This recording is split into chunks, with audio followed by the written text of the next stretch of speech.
Quando você começar a preparar o quarto montessoriano do seu filho, antes de tudo você tem que ter na sua mente 3 palavras, que elas vão nortear todo o processo, que são independência, liberdade e segurança. Então, para cada item que você pensa em colocar nesse ambiente, seja de mobiliário, seja de objeto, seja de brinquedo, você pega esse item e se pergunta: ele vai contribuir para a independência do meu filho? O que quer dizer contribuir para a independência? Então, o meu filho vai conseguir brincar com isso sozinho? Ou ele vai conseguir acessar esse móvel sozinho? Ele vai conseguir pegar esse objeto e utilizar isto sozinho, sem ajuda? A segunda pergunta que você deve fazer: esse objeto, esse brinquedo, enfim, esse item, né? Vamos chamar de item.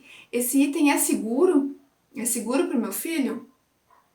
E a terceira pergunta que você deve fazer é: o meu filho vai ter a liberdade de acessar esse item? Ele vai conseguir pegar? Ele vai ter acesso a esse objeto no momento que ele quiser dentro desse quarto? Então esse é o ponto de partida para a gente construir qualquer ambiente montessoriano, né? Hoje eu falo do quarto especificamente, mas esse conceito ele vale para qualquer outro espaço, seja a própria casa, né? Porque afinal de contas a criança ela não vive somente dentro do quarto, né? Ela vive na casa. Então todos os ambientes eles devem seguir esses 3 conceitos, como também o ambiente escolar, ou qualquer instituição educacional que receba crianças e que queira auxiliar e ajudar o desenvolvimento natural desses pequenos, né? Porque o objetivo principal do ambiente montessoriano ele é auxiliar o desenvolvimento natural da criança. E o que era o desenvolvimento natural da criança? É a conquista desse espaço, né? Quando a gente fala nos primeiros anos de vida, até os 6 anos, mais ou menos, uma das maiores conquistas da criança é o próprio ambiente.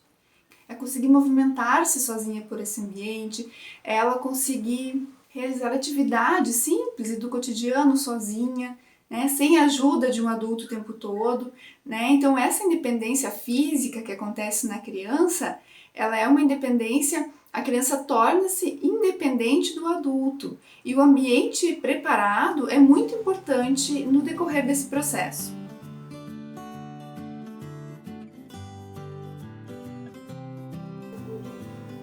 Então, falando um pouquinho do mobiliário do quarto.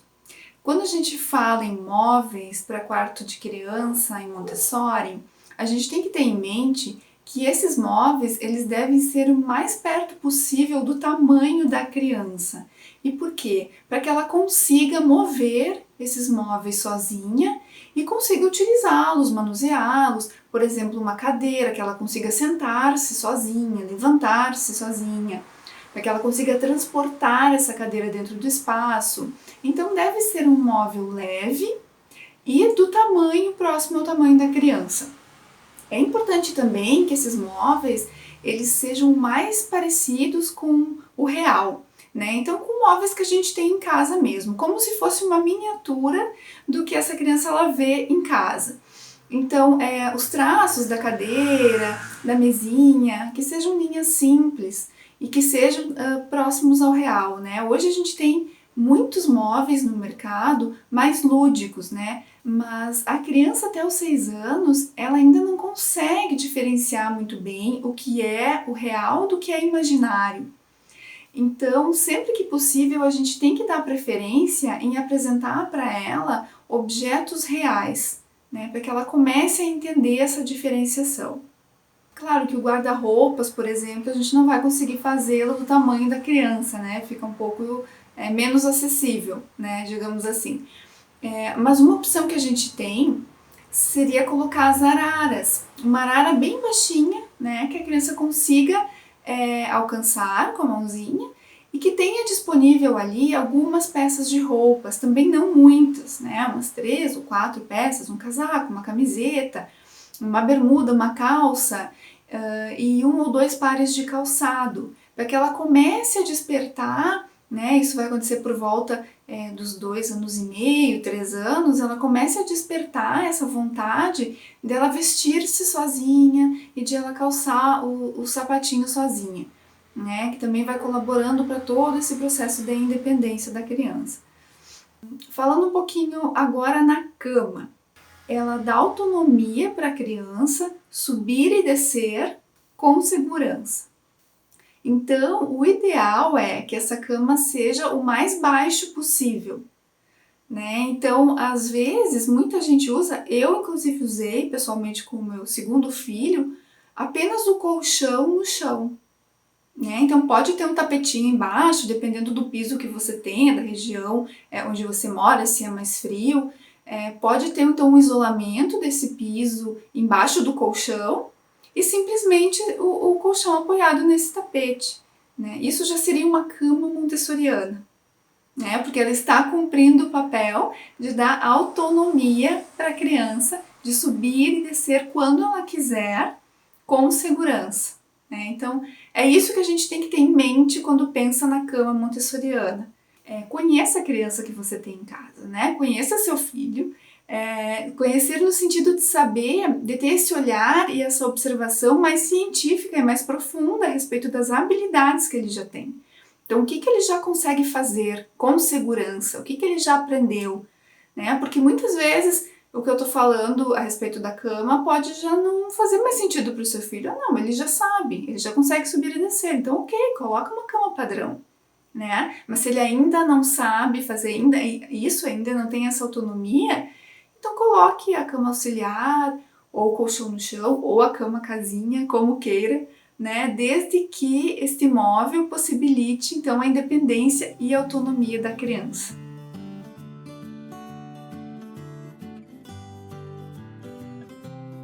Outro item que sempre aparece em referências de quarto Montessori é o espelho, né? E muitas pessoas já me perguntaram se é necessário mesmo ter um espelho e qual a função desse item no quarto, né? Então a gente sabe que quando o bebê é bem pequenininho, né, até por volta de 3 meses de idade, a criança ainda se percebe como um ser único com a mãe. É como se ele e a mãe fossem ainda uma única pessoa, né? O bebê ele não se vê ainda como um indivíduo separado da sua mãe.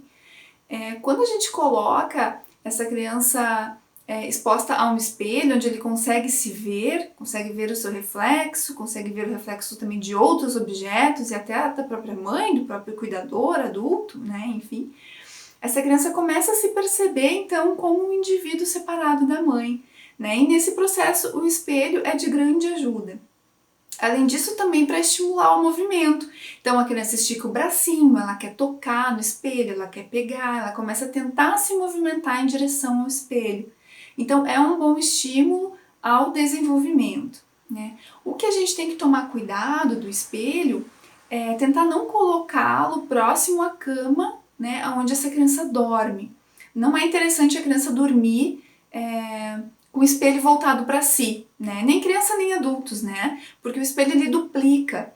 Então, no sono não é muito aconselhável.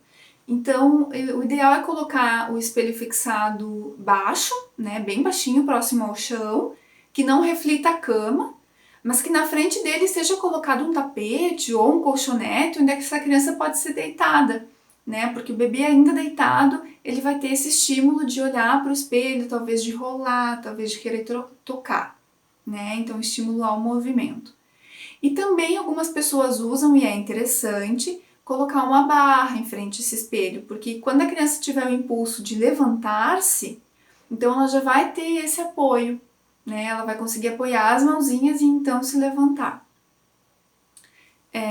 De novo, reforçando os cuidados com a segurança, é legal colocar uma película nesse espelho, um adesivo, né?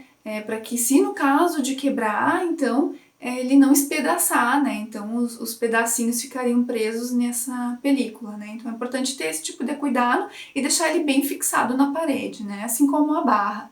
A barra também bem fixada na parede.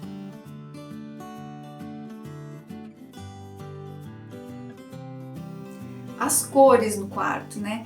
Que cores a gente deve usar no quarto da criança de acordo com o método Montessori? Então, o ideal é que a gente use cores claras e cores mais neutras, né? Para que não gerem um grande estímulo visual nas crianças. Então, uma parede inteira ou um quarto inteiro com uma cor muito intensa pode gerar emoções desconfortáveis na criança, né? A gente sabe que cada cor ela tem uma frequência. E se a gente for medir essas frequências, né? Isso é científico, né? Então elas foram já medidas as frequências das cores, elas estão numa faixa de determinados sentimentos. Então, por exemplo, a cor cinza, que até hoje está bem sendo bastante usada, está bem alta, bem na moda, todo mundo usa cinza em todos os lugares. O cinza ele tem uma frequência super baixa, né? Ele é uma cor fria, então ele tem uma frequência baixa.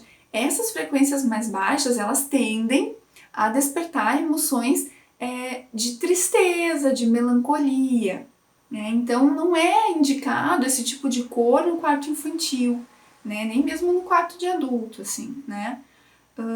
Claro que a gente, de novo, tem que usar do senso crítico e pensar, bom, mas o quarto do meu filho já é cinza, já pintei, né? Não tem como mudar, e agora meu filho vai ser triste porque a cor da parede é cinza. Não, não é isso. Né? A gente tem que entender que essa cor pode despertar esse tipo de sentimento, né? Mas que a gente pode usar de outros artifícios para equilibrar também. Então, ainda mais em quarto de criança. Então, que a gente tem muito brinquedo, muito objeto com muitas cores. Então, a gente pode usar disso para equilibrar o ambiente.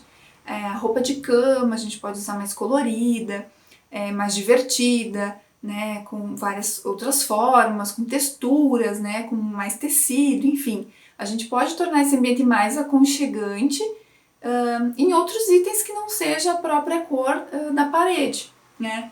Mas se você for pintar, se está considerando mudar, então é bom conhecer, né, o significado e a frequência de cada cor para ter uma decisão mais acertada nesse sentido, né? E claro que isso não é uma regra, né? E de novo, a gente tem que conhecer a criança que vai estar no espaço. Por exemplo, se eu tenho uma criança mais tímida, que não consegue se comunicar direito, não consegue interagir muito bem com adultos, com crianças, né? Tem algum probleminha ali na comunicação, na expressão, a gente pode usar o amarelo. Pode usar uma parede amarela? Pode usar uma parte da parede? Pode, né? Ou móveis, né? Também agora a gente tem muita opção de móveis coloridos ou objetos. Então a gente pode usar o amarelo, que é uma cor que estimula a comunicação, ela desperta a criatividade, ela é uma cor mais expansiva, ela é uma cor quente, né? Então nesses casos, claro que com crianças um pouquinho maiores, que a gente já consegue perceber esses traços, né, de personalidade e de comunicação, então a gente pode usar do artifício da cor para despertar esse tipo de emoção, né? Então é questão de conhecer a criança e de conhecer o significado e a frequência das cores que a gente está usando nesse ambiente.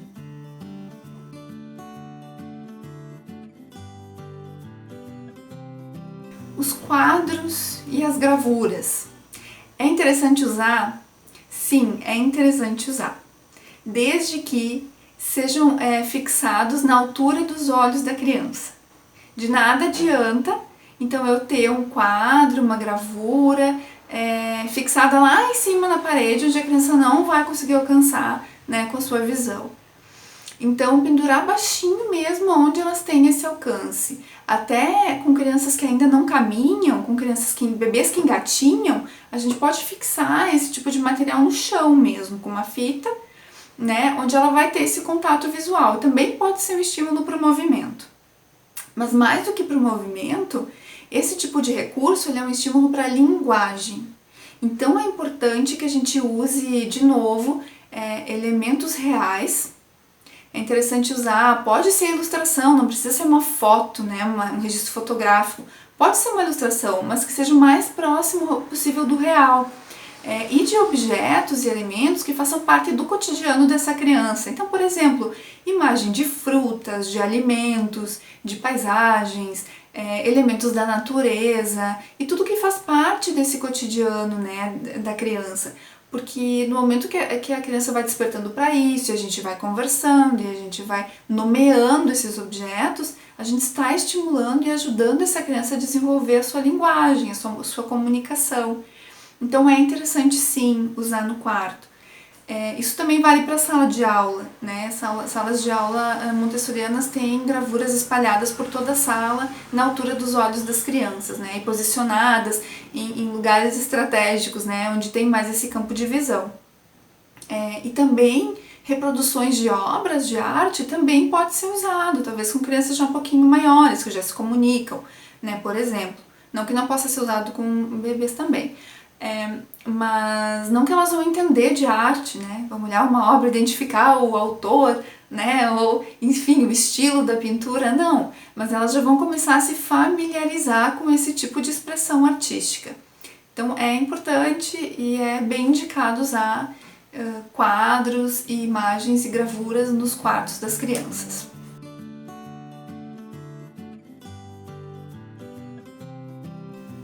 Agora falando um pouquinho dos brinquedos, né? Então, que tipo de brinquedo eu devo ter nesse quarto? E como organizar esses brinquedos? Acho que são os dois pontos-chave.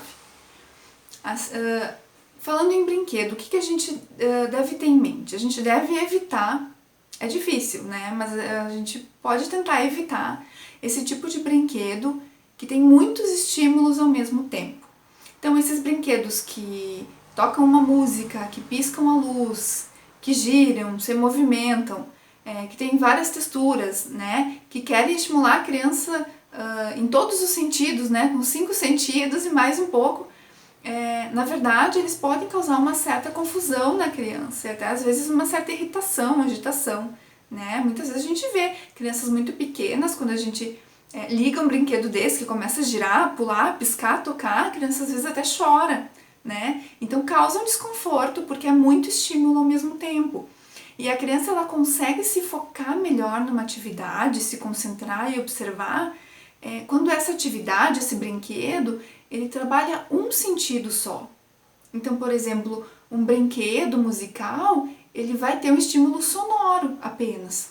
Claro que o visual sempre tem, né? Porque ele sempre vai ser coloridinho, vai, né? Ter uma forma diferente, mais lúdica, mas assim, o estímulo principal é o sonoro, né? Ou outro que o estímulo principal é o visual, e aí sim vai ter uma luz piscando, né? Vai ter ou várias luzes, várias cores.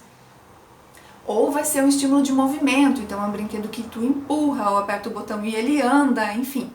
Né? Mas é importante a gente ter esse olhar mais atento quando for escolher um brinquedo e prestar atenção nisso, né? Porque a criança ela vai conseguir prestar mais atenção, né? Focar melhor naquele brinquedo e vai conseguir ficar mais tempo naquela atividade também, né? Com mais tranquilidade, vai conseguir aprender melhor com aquilo, né?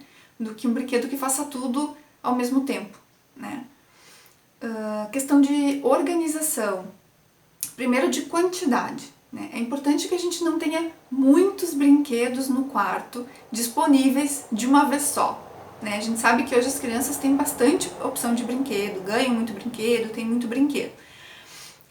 E tudo bem que tenham e que sejam expostas, né, a diferentes tipos de brinquedo, mas é interessante que a gente faça rodízio com eles, né? Então, o ideal é que seja assim, no máximo uns 10 itens por vez dentro do ambiente. Então a gente organiza 8, 10 itens, né? Até para crianças menores, bebezinhos, pode ser até menos. Né? Quanto menos opções ali, no primeiro momento, melhor.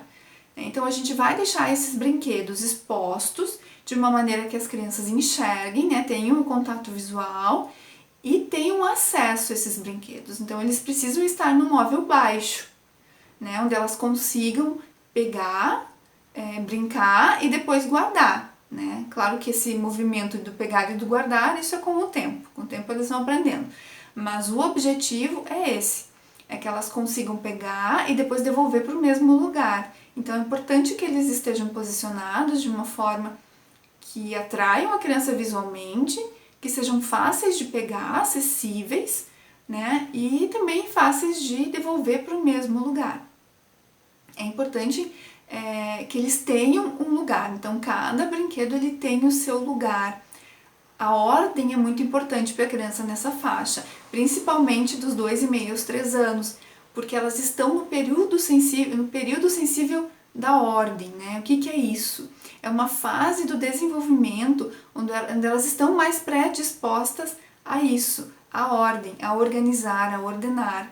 E elas se incomodam quando as coisas não estão no lugar, né? A gente tende a achar que toda criança é bagunceira, que toda criança deixa tudo espalhado pelo chão, né? E na verdade a criança gosta muito da ordem. O que acontece, que eu penso, e pela minha experiência também em casa, é que a gente deixa muitos itens no quarto da criança e aí naturalmente ela não consegue se organizar, porque é muita coisa, né? Ela fica perdida e não sabe nem por onde começar.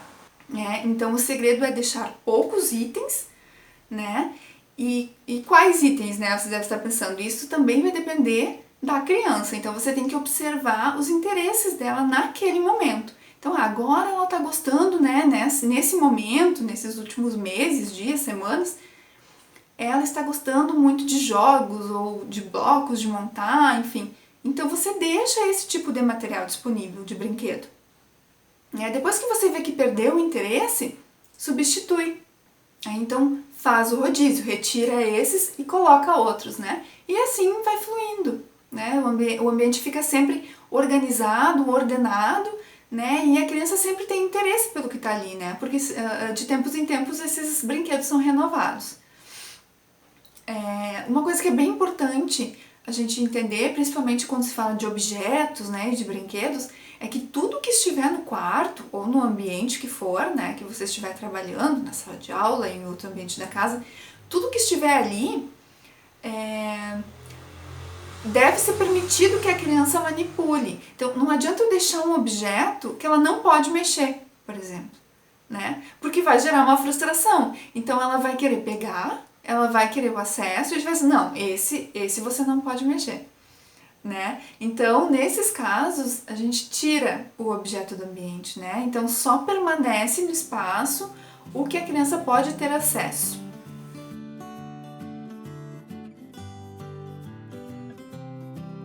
Outro ponto importante que a gente tem que observar no ambiente, que faz parte desse ambiente físico, né, que eu falei até agora, que é realmente parte de móveis, de objetos, de brinquedos, de materiais, é também o ambiente psíquico, né? Então é esse ambiente emocional, né, onde a criança está exposta. Isso também faz parte dessa preparação, porque de nada adianta a criança ter um espaço físico perfeito, completo, com tudo que deve ser, se ela não tem liberdade para usar esse material de forma espontânea, se ela não tem segurança para escolher os brinquedos que ela quer trabalhar, se ela não tem segurança, se ela não tem confiança para se expressar. Então a gente precisa criar todo esse ambiente emocional para que a criança tenha segurança para estar ali e para desenvolver o que ela precisa, né? Seguir os seus impulsos e descobrir o seu potencial, né? E seguir o seu desenvolvimento natural.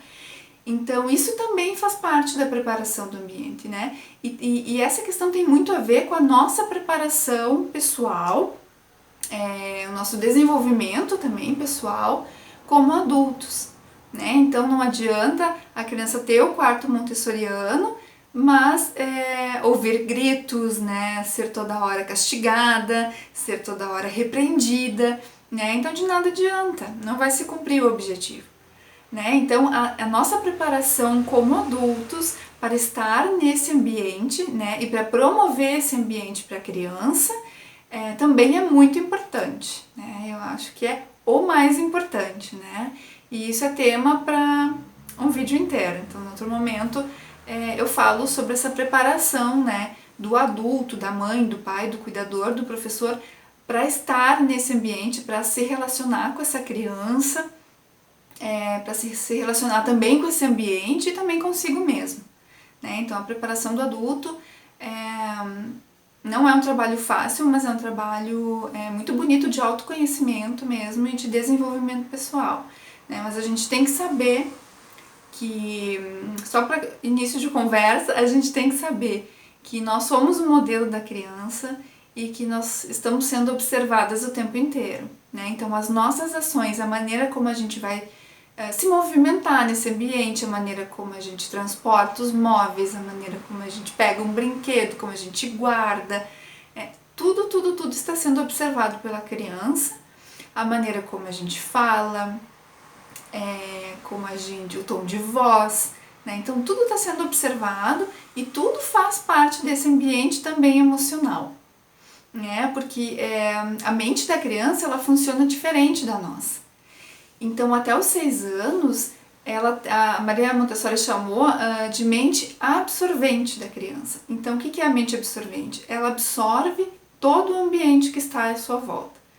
Até os 3 anos, desde o nascimento, desde a gestação até os 3 anos, ela absorve de forma inconsciente, é como se fosse uma esponjinha. Então tudo que está acontecendo, ela está absorvendo. E essas informações é que vão construir a mente dessa criança, elas ficam imprintadas nas células dessa criança. Então, por exemplo, uma criança que está exposta a um ambiente violento, um ambiente agressivo, ela vai ter a violência como algo natural na vida dela, né? Porque ela entendeu que um ambiente é assim, né? É agressivo e é violento. Então isso para ela é natural. Então, retomando, o que a gente tem que ter em mente? Nós só colocamos no ambiente da criança, no quarto, aqueles objetos que ela possa mexer, que ela tenha acesso, que sejam acessíveis, né? Se não pode mexer, não deve estar ali. Os móveis devem ser de tamanho proporcional à criança, na medida do possível, e que promovam a autonomia e a independência dessa criança, né? A cama, subir, descer, a mesa transportar, sentar, se levantar sozinha, sem a ajuda do adulto. A preparação, então, desse ambiente emocional, desse ambiente psíquico, né, que é tão importante quanto o ambiente físico para o desenvolvimento da criança. A segurança dos objetos e dos móveis que ali estão. Então, para cada item, a gente se pergunta se é seguro, né? Se promove a liberdade da criança, se ela tem acesso a isso, né? Se ela vai poder pegar a hora que ela quiser, sem ajuda, né? Para promover a independência. Então, cada item que a gente for colocar, a gente se pergunta, né? É seguro? É acessível? Né? Então, a criança tem condições de trabalhar com isso sozinha? Né? Vai promover a sua independência? Então, esses são os fundamentos. E a partir daí, a gente tem a liberdade também e deve desenvolver esse senso crítico de entender o que faz sentido estar nesse ambiente ou não. Né? Então, quanto menos coisas, melhor, né? A gente já viu. E manter tudo sempre em ordem e ter sempre um espaço livre para que essa criança possa se movimentar. Então, a gente ter também noção do tamanho do espaço que a gente tem para trabalhar, né? Então, se é um quarto de tamanho reduzido, então vamos usar menos coisas, né? A gente precisa deixar espaços para que essa criança possa se movimentar, né? Não adianta encher de coisas, né? Sendo que a criança não vai ter condição de trabalhar e se desenvolver com aquilo.